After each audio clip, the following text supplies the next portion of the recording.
కొంతమంది ఏం చేస్తారంటే సెంటర్స్ లో పెట్టుకుంటే వ్యాపారం సాగుతుందేమో అనే ఉద్దేశంతోనే ఆ బీచ్ కి ఎక్కువ మంది వస్తూ ఉంటారు. సో పర్యాటక ప్రాంతంగా ఆలోచించి కొన్ని చేసుకుంటారు.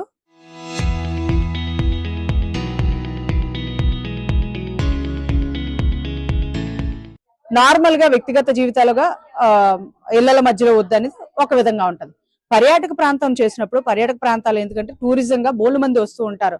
అంటే ఇక్కడ లోకల్ గా ఉంటున్న వాళ్ళు మహిళ అవ్వచ్చు, మిగతా వాళ్ళు అవ్వచ్చు, తాగడాలు అవి చేయకపోవచ్చు. కానీ విదేశాల్లో ఉన్న మహిళలతో సహా కూడా పర్యాటకానికి వచ్చినప్పుడు కొంచెం తాగుతూ ఉంటారు. వాళ్ళకి ఆ అలవాట్లు ఉంటాయి కాబట్టి, వాళ్ళ నైజం సంస్కృతి సాంప్రదాయం అది కాబట్టి వాళ్ళు అలా వెళ్తూ ఉంటారు. కాబట్టి అక్కడ పెట్టాలనే ఉద్దేశంతో పర్యాటకం పెరుగుతుందేమో, రాష్ట్ర ఆదాయం పెరుగుతుందేమో ఉద్దేశంతో అలాంటి ప్లేసుల్లో పెట్టాలని అంటే ఒక్కొక్కరికి ఒక్కొక్క ఆలోచన వస్తుంది.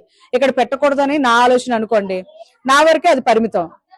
ఇంకొకరిది లేదు, ఇక్కడ ఆదాయం పెరుగుతుంది, గవర్నమెంట్ కి ఆదాయం ఇన్కమ్ వస్తుంది కాబట్టి ఇలాంటి చోట్ల పెడితే పర్యాటకంగా అభివృద్ధి చెందుతుంది. ప్లస్ వైన్ దాని మీద సంపాదించిందే మాకు కావాలని మేము అనం. ఎప్పుడు వైన్ దాని మీద అనేది దాని మీద వస్తేనే ఆదాయం కాదు. మాకు పరిశ్రమలు తెచ్చుకొని 10 లక్షల ఉద్యోగాలు ఇస్తే 23 లక్షల కోట్లు పరిశ్రమలకి మేము తీసుకొచ్చాం. అంటే మాకు పరిశ్రమల మీద వస్తే ఆంధ్రప్రదేశ్ రాష్ట్రం బాగుపడుతుంది అనే ఉద్దేశం మాత్రమే ఉంది. కాబట్టి ఆ పరంగా వెళ్తామే తప్పితే ఎవరికైనా మనోభావాలు దెబ్బతింటే ఆ మనోభావాలు కూడా లోకేష్ గారు స్వయంగా తీసుకుంటున్నారు, చంద్రబాబు గారు స్వయంగా తీసుకున్నారు. ఎవరి మనోభావాలకి దెబ్బ తీయకుండా ముందుకు వెళ్లాలనే అభివృద్ధి సంక్షేమ పాలనతో మన ప్రజలకు అందించాలనే ఉద్దేశంతోనే మనం ముందుకు వెళ్తున్నామే తప్పితే మేము ఏ ఒక్కరి మనోభావాలు దెబ్బతీసే విధంగా మేము ముందుకు వెళ్ళలేదు. ఇప్పటి వరకు ఇప్పటికీ వెళ్ళట్లేదు.